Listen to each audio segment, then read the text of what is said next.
Salve galerinha, tudo bem com vocês? Aqui é o professor Adriano Alves da disciplina de gramática e hoje eu vou falar um pouquinho para vocês sobre colocação pronominal, né? Primeira coisa, a gente vai ler aqui a definição para entender como que funciona esse processo, ok?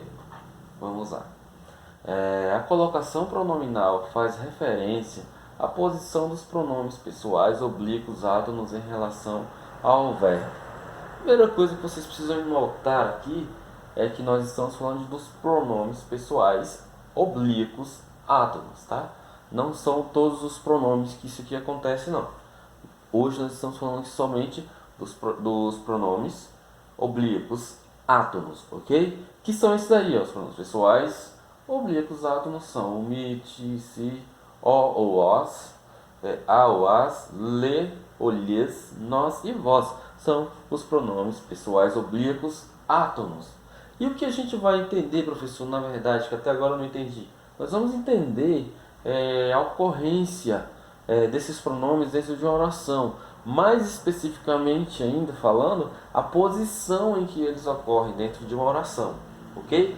E para a gente entender isso, nós temos três situações, que é a próclise, nós temos aqui a ênclase e nós temos a mesóclise. Então nós vamos entender esses três processos aí, em que ocorrem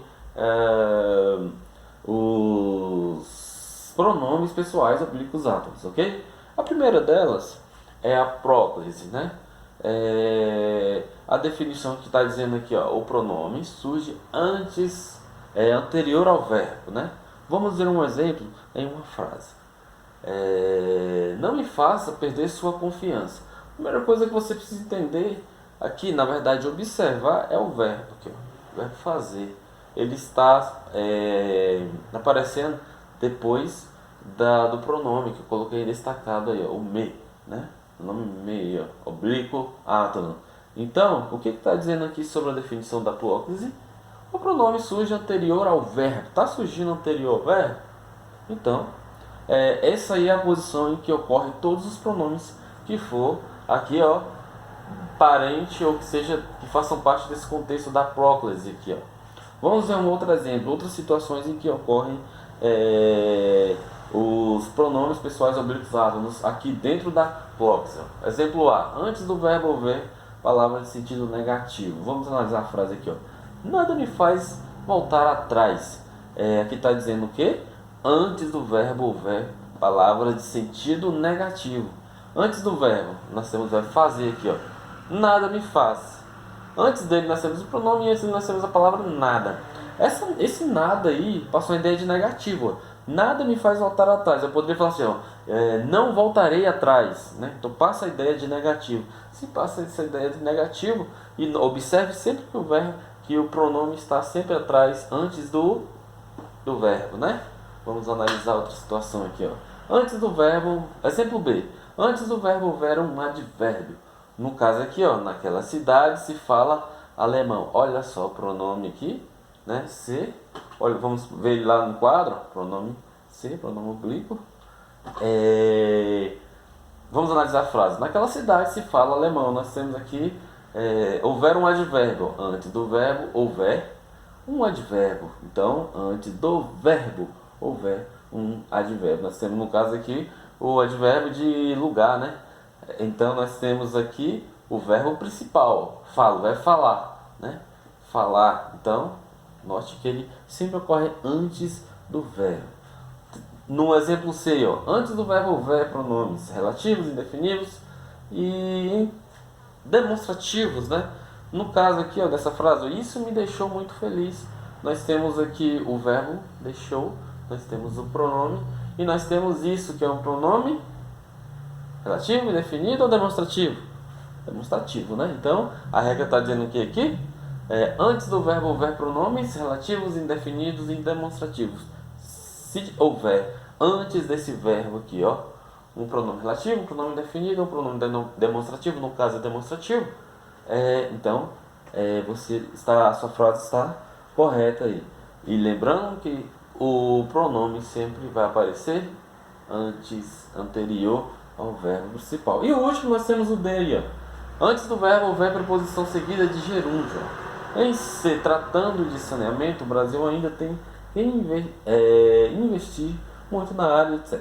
Vamos aqui para mais exemplos. Agora vamos entender a segunda situação em que ocorrem os pronomes, né? No caso aqui muda um pouco, né, a característica. O pronome surge posterior ao verbo.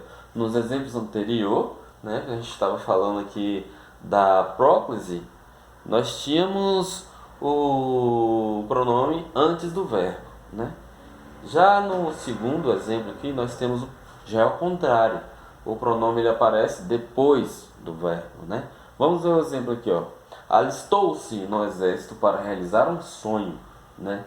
Agora, vocês precisam se ater a uma situação aqui, ó. É importante informar que a ênclise não ocorre no início da frase. Na linguagem formal, né? Portanto, os pronomes pessoais oblíquos átonos não iniciam orações. Olha que importante você saber disso aqui, ó.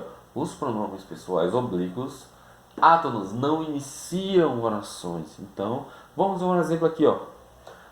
Me falaram que estou muito bem. Essa frase está escrita de forma incorreta. Por quê? Porque pronomes oblíquos, os pronomes pessoais oblíquos átomos não iniciam frase. Então, olha aí o pronome iniciando a frase. Ele não inicia. Então, está errada. O certo seria falaram-me, né? Que estou muito bem. Note que o pronome aparece depois do verbo falar, né? Está conjugado. Então, essa situação aqui em que ocorrem esses pronomes, nós chamamos de ênclase, né? Que são os pronomes que aparecem depois dos verbos. E por último nós temos a mesóclise. A mesóclise é mais fácil, né? É o pronome que surge no meio do verbo. Então todos os pronomes que aparecerem aí no meio do seu verbozinho aí é uma mesóclise, né? Exemplo, abraçar-lhe-ia. Agora, mas estou molhado. Note que aparece aí no meio do verbo. Tranquilo? Então, para ficar claro, vocês assistem esse vídeo aí 1, 2, 3 vezes até vocês entenderem, ok? Um abraço e até a próxima.